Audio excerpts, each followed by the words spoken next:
the stray dog who waited for us every evening. Radha was never our dog, but somehow we became her family. Non-members read here. It was 1 in the morning. Radha lay curled on the ground opposite her favorite home. Ever since a car had run over her left leg, she could hardly stand, let alone walk. Now even her breathing had become difficult. With every shallow breath, her eyes drifted towards the black iron gate across the lane. It was the same house where Goldie and Apu lived. Her eyes rested on the door. The friends of Radha. She remembered the first time she had met Goldie. He was on a scooter, speaking to a friend, when he spotted her at the corner and called her. Very few humans ever called stray dogs. She walked towards him cautiously, her tail moving only a little. But the moment his hand rested gently on her head, she felt safe instantly.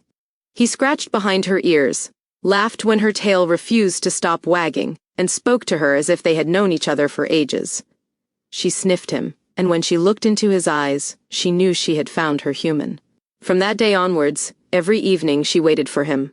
Long before she saw Goldie's scooter, she recognized its sound. Almost every evening Goldie's scooter arrived at the same spot, and she jumped towards him. Her enthusiasm met his, and that was when she decided to find where he stayed. That evening, she refused to go back to where she lived and followed Goldie instead. He tried to send her back, but she stood there, wagging her tail stubbornly until he laughed, opened the black iron gate, and introduced her to his mother. From that day onwards, the lane became hers, and the black iron gate her favorite place to be.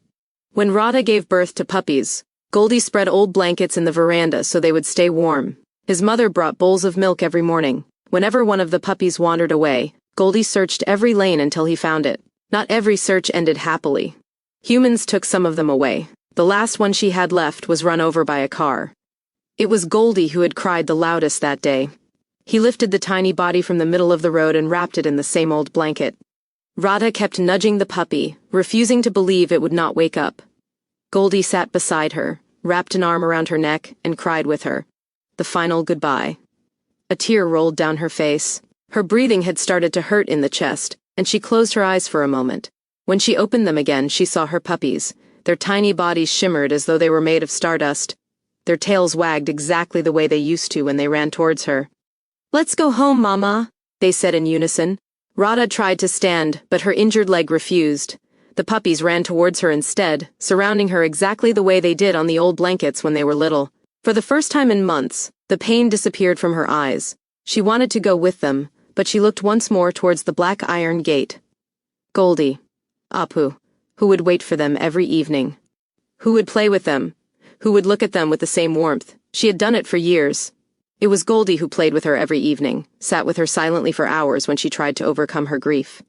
It was Apu who fed her warm turmeric milk whenever she fell ill. Both of them waited patiently for her by the iron gate when she could no longer run. They had been her family.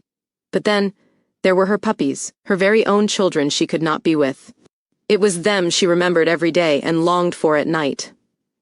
As much as she wanted to be around the black iron gate, she also wanted to be with her puppies.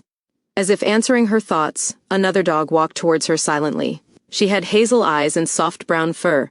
Radha had noticed her over the past few weeks, wandering around the lane with the careful watchfulness of a young mother. She sat beside Radha without making a sound. Within those hazel eyes, Radha saw something familiar, a mother, just like herself. The young dog looked towards the gate, back at Radha, and smiled. Radha understood. She looked one last time at the house where Goldie had scratched behind her ears, where Apu had fed her biscuits. She remembered the rain on the veranda, and how Goldie had sheltered her in. She remembered Goldie bringing old blankets whenever winter arrived, and Apu rubbing her belly until she closed her eyes. "We will all play together like before, Mama. Let us go." Her puppies beamed with joy. They had already begun walking. This time, Radha followed them. For a moment she stopped and looked back one last time. Daisy stood by the iron gate and sat where Radha had always waited. She held herself together, her body no longer ached, and she saw herself covered with stardust. The next morning, Apu opened the black iron gate, expecting to find Radha waiting outside. It was empty.